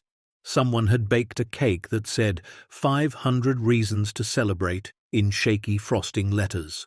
Helen, the woman Margaret had met back in April, stood up to give a speech. 6 months ago, I had nothing, she said, her voice trembling. My daughter left me in a motel. I had $200 and a suitcase. I thought my life was over. I thought about ending it, honestly. She paused, wiping tears. But then I met Margaret and Harold, and they didn't just give me an apartment. They gave me a reason to keep going. They showed me that my worth isn't determined by who abandoned me, but by who I am, by what I can still offer the world. She looked directly at Margaret and Harold. You saved my life. All of you here, you saved our lives, and we're so grateful. The room erupted in applause. Residents stood, some using walkers and canes, all of them clapping. Margaret couldn't see through her tears. Harold's hand was shaking as he held hers. Afterward, they walked through the facility's garden, a space they'd helped design. Raised beds filled with vegetables, benches where residents could sit in the sun, a fountain that Harold had built himself, water trickling over smooth stones. We did this, Margaret said softly. You did this, Harold corrected. This was your idea. Our idea, she insisted. We did it together. They sat on one of the benches, watching residents tend the garden. An old man carefully watering tomatoes. Two women laughing as they picked beans. A couple, probably in their 80s, holding hands on a nearby bench. Do you ever regret it? Harold asked. Giving away so much of the money? Margaret didn't even have to think. Never. Not once. Me neither. They sat in comfortable silence as the sun began to set, painting the sky orange and pink. Harold, Margaret said eventually, I'm happy, really, truly happy. For the first time in years, maybe decades, I wake up glad to be alive. He kissed her temple. Me too. In October, Ben and Emma announced they were expecting a baby. They invited Harold and Margaret to dinner to share the news. We wanted you to be the first to know, Emma said, her hand resting on her still flat stomach. You're the closest thing to grandparents this baby's going to have. Margaret burst into tears. Happy tears, but still tears. We'd be honored, Harold managed to say. Ben reached across the table and took Harold's hand. You showed me what real family looks like. Not blood, but choice, showing up, being there. That's what I want for my kid. That's the kind of parents we want to be. You'll be wonderful, Margaret said. Both of you. They talked late into the night about baby names and nursery colors and all the normal things expecting parents talk about. And Harold and Margaret soaked it in, this feeling of being included, being valued, being loved. This is what they'd missed with Robert, Susan, and David. This intimacy, this joy. Later, driving home, Margaret said, We should set up a trust for the baby. Already planned on it, Harold said. College fund, start a home down payment, whatever they need. Not too much, though. We don't want to spoil them. Harold laughed. Spoken like a true grandparent. Margaret smiled. I like that. Grandparent, even if it's not official. Who says it's not official? Family is who shows up. Ben showed up. Emma showed up. They're ours. November brought the first real snow. Harold was in his workshop when he felt the pain, sharp, radiating down his left arm. He sat down quickly, breathing carefully. It passed after a minute. Probably nothing, he told himself. But it happened again the next day. And the day after that. Finally, Margaret noticed him rubbing his chest. What's wrong? Nothing, just heartburn. She gave him a look. Harold James Monroe, don't you dare lie to me. He sighed. I've been having some chest pain. It's probably nothing. We're going to the doctor. Margaret, now. The doctor ran tests. EKG, blood work, stress test. His expression grew more serious with each result. Mr. Monroe, you've had several minor heart attacks. Your arteries are significantly blocked. We need to talk about bypass surgery. Harold felt the world tilt. How bad? Bad enough that I'm surprised you're walking around. You need this surgery, Harold, soon. They scheduled it for early December, 2 weeks away. Harold tried to be brave about it, but Margaret could see the fear in his eyes. What if something goes wrong? He asked the night before the surgery. Then we deal with it, Margaret said firmly. But you're going to be fine. You're too stubborn to die. I'm 74. I've got arthritis and a bad heart and... She put her finger to his lips. And you've got me and Ben and a whole foundation full of people who need you and a workshop full of unfinished projects. You're not going anywhere. He pulled her close. I love you so much. I love you too. And tomorrow you're having this surgery and you're going to recover and we're going to have many more years together. That's not hope. That's a fact. The surgery lasted 6 hours. Margaret sat in the waiting room with Ben and Emma, drinking terrible coffee and pretending to read magazines she couldn't focus on. When the surgeon finally came out, Margaret's heart stopped, but he was smiling. The surgery went well. We did a quadruple bypass. He's in recovery now. You can see him in about an hour. Margaret couldn't speak. Ben hugged her while she cried. Harold looked small in the hospital bed, tubes and wires everywhere, but his eyes opened when Margaret took his hand. "Told you I was too stubborn," he whispered. She laughed and cried at the same time. "Yes, you did." Recovery was slow. Harold spent a week in the hospital, then came home with strict orders to rest. No heavy lifting, no stress, lots of medication. Margaret became his fierce protector. She monitored his diet, his pills, his activity level, refused to let him do too much too soon. "I'm not an invalid," he grumbled. "No, you're a man who just had his chest cracked open. So you're going to sit there and let me take care of you." Ben visited every day, brought movies, books, kept Harold company when Margaret needed to run errands. Emma made soups and casseroles, keeping their freezer stocked. By Christmas, Harold was feeling better. Not back to normal, but stronger. They had a small celebration, just the four of them, Ben and Emma and Harold and Margaret, eating dinner by the lake, exchanging modest gifts, laughing and talking late into the night. "This is my favorite Christmas ever," Margaret said. Harold squeezed her hand. "Mine too." It wasn't about the gifts or the food or even the company, though that was wonderful.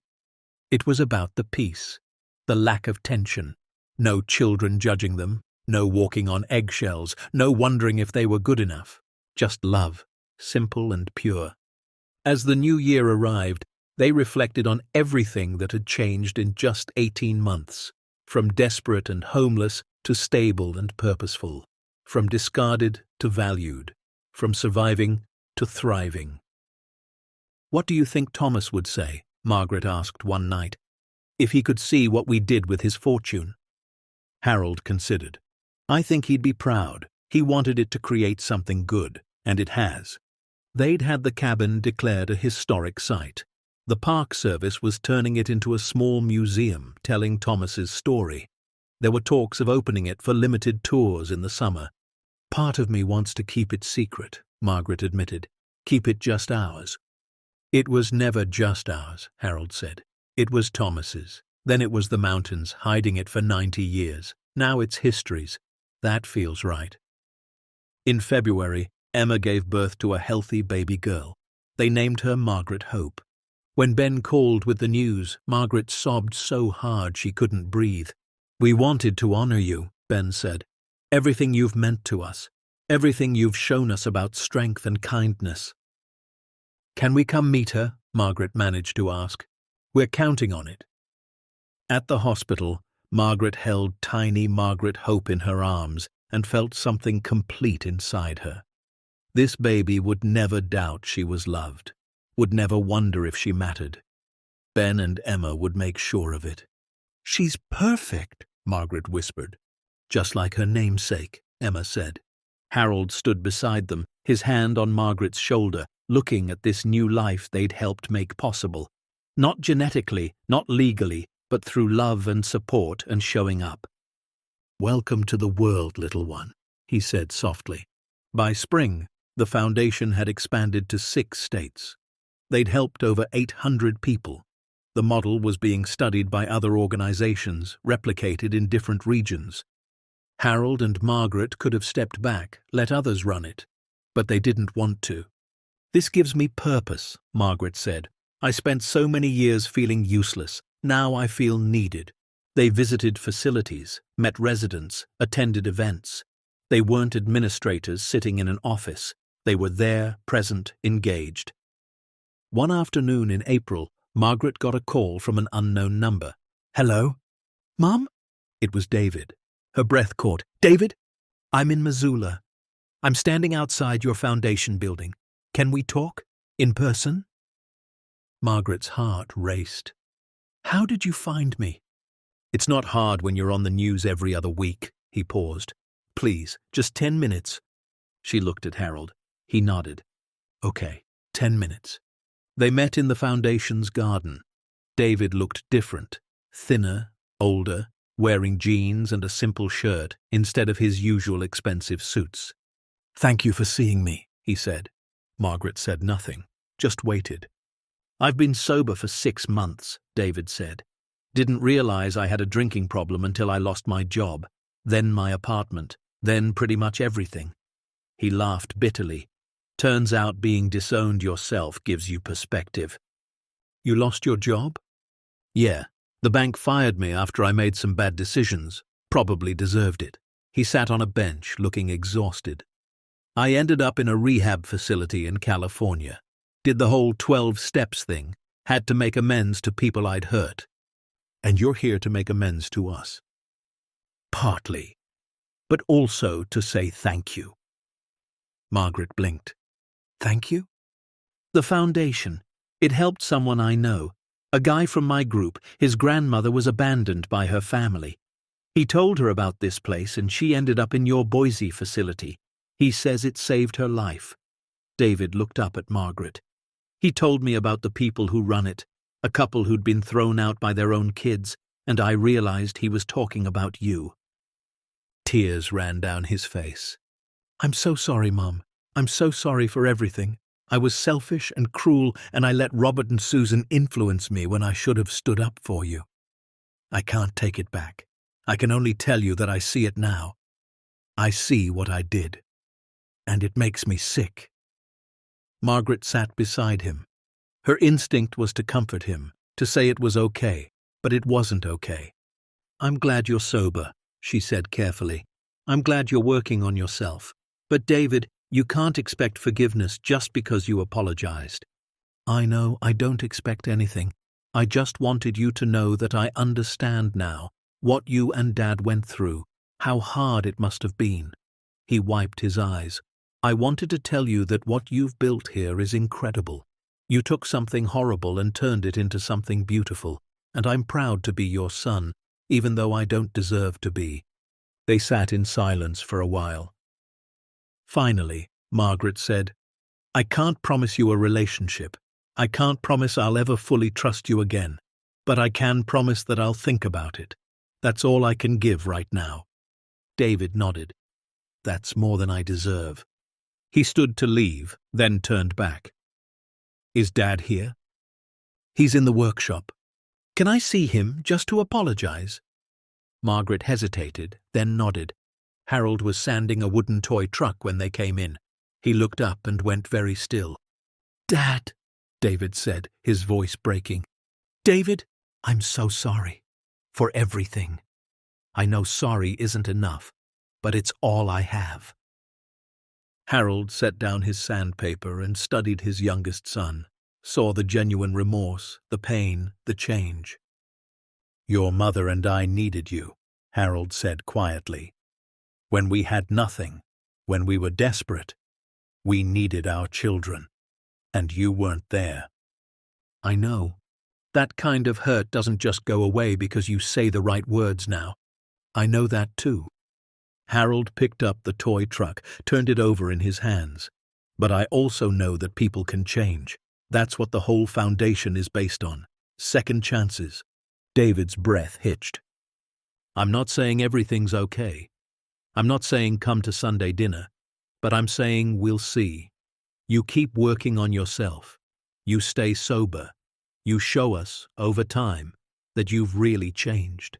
And maybe eventually we can find our way to something. Thank you, David whispered. Thank you. After he left, Margaret came into the workshop and sat beside Harold. You handled that well. Did I? I honestly don't know what the right thing is. Me neither, Margaret admitted. But maybe that's okay. Maybe we're allowed to take our time figuring it out. Over the next months, David called occasionally, never asking for anything, just checking in, sent cards on their birthdays, always respectful of boundaries. He's trying, Margaret observed. Yeah, Harold agreed. Question is for how long? But as summer arrived and David kept trying, kept showing up in small ways, something began to shift. Not forgiveness, not yet, but the possibility of it. In June, they held the Foundation's one-year anniversary celebration. Over 1,000 people attended. Residents, staff, donors, volunteers. The governor gave a speech. So did several residents who shared their stories. Harold and Margaret stood on the small stage, overwhelmed. A year ago, Margaret said into the microphone, her voice shaking. We were homeless, abandoned, and desperate. We thought our lives were over, but we survived, and we discovered that survival isn't enough. We wanted to live, to have purpose, to matter. She looked out at the crowd. Every person here matters, everyone we've helped, everyone who's helped us, every volunteer who's given their time. You've all shown us that family isn't about blood or obligation. It's about showing up. It's about caring. It's about choosing each other every single day. The applause was deafening. Afterward, Ben found them in the crowd. Little Margaret Hope was on his hip, now 4 months old and smiling at everything. She's getting so big, Margaret said, taking the baby. We've been talking, Ben said, glancing at Emma. We want to ask you something.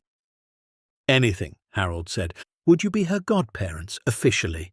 Margaret's eyes filled with tears. Truly? Truly, Emma said. You're already family. We just want to make it official.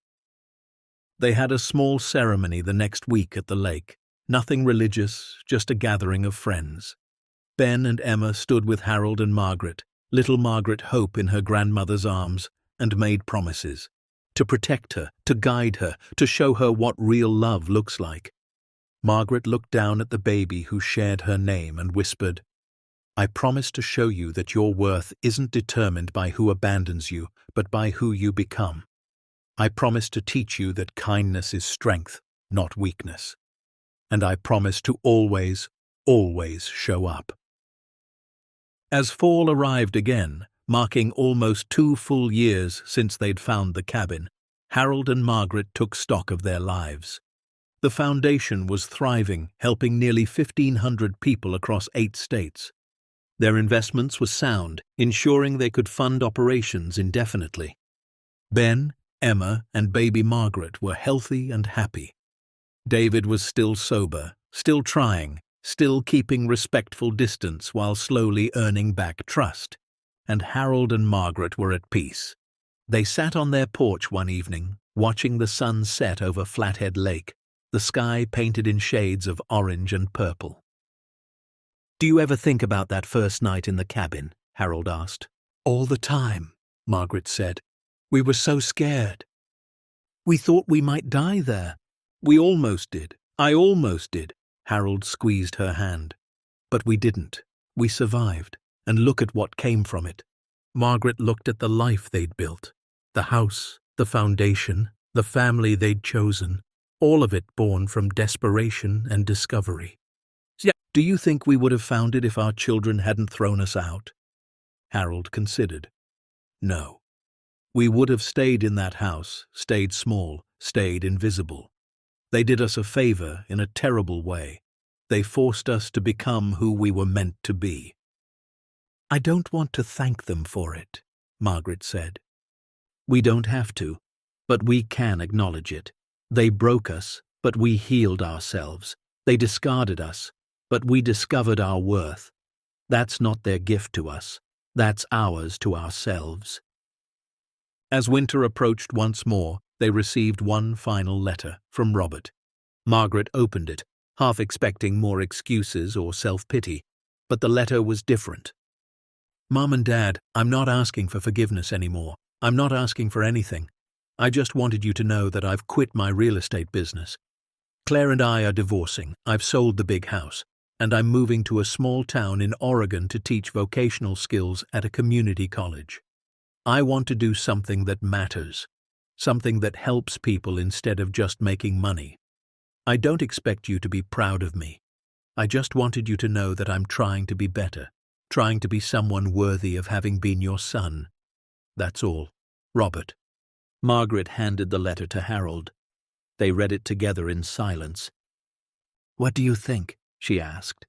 I think people can change, sometimes, if they really want to. Do you want to respond? Harold thought for a long time. Then he pulled out a piece of paper and wrote, Robert, we acknowledge your letter and your efforts to change. We wish you well in your new path. We're not ready for more than that, but we wanted you to know we received your message and we appreciate the honesty. Take care of yourself. Mom and Dad. Simple, honest, leaving the door not open but not sealed shut either. They mailed it the next day. In December, the foundation received a major donation from an anonymous donor. $20 million, the largest single gift they'd ever received. Catherine called them immediately. "You're not going to believe this. The donor revealed themselves. It's the Bill and Melinda Gates Foundation. They read about your work and want to help expand it nationally." Harold and Margaret sat in stunned silence. "Nationally?" Margaret repeated. "They want to partner with you, help you grow this model across the entire country. We're talking potentially helping tens of thousands of people." It was overwhelming, bigger than they'd ever imagined. But as they talked it through, they realized it was also right. This was what the money was meant for.